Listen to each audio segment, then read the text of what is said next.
Really good job completing day 1 of the 7-day challenge.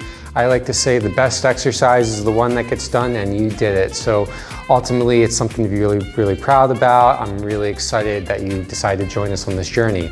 Now, if you've been looking on Instagram, you already know what the day 2 challenge is.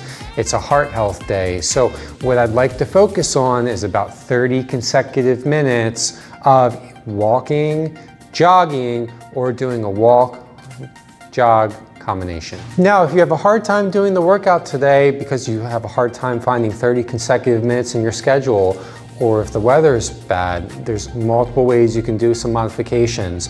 You could break it up. You could do 10 minutes in the morning, 10 minutes midday, 10 minutes in the afternoon. You could do 30 minutes consecutively. Even if you only have to break it up into five-minute clusters, that's totally fine. But I'd like you to try about 30 minutes of being upright, moving, walking, jogging, or doing a combination of both today.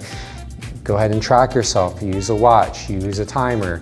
Just make sure you're kind of getting those steps in that we're looking for. If you'd like to make your exercise today a little interesting, you could do what we call interval training. So part of your walk or run could be a little bit more intense and part of it can be a little bit less intense. So for instance, you could do 1 minute of higher intensity exercise and 2 minutes of lower intensity exercise, and repeat that until you get to about 30 minutes or so. Research shows that that can be a really effective way for improving your endurance without spending as much time doing it. So if you would like to do more of a walking program, just do a little bit faster walking for a minute, slower walking for 2 minutes, then faster walking for a minute, slower walking for 2 minutes. Conversely, if you'd like to do more of a jogging program, you could do jogging for a minute, walking for 2, jogging for 1 minute, walking for 2. You could also do it while jogging.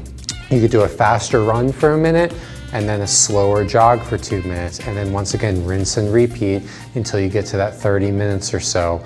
Really good way for improving your endurance without spending as much time as you would normally have to.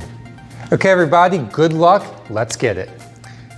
Certainly comment on the video afterwards, let us know how you did. After you're done, make sure you get a nice cool down in, drink plenty of water. You've definitely earned it after today. As always, if you like our content, make sure you like and subscribe. That can really help us get to as many people as we possibly can so we can help them as well.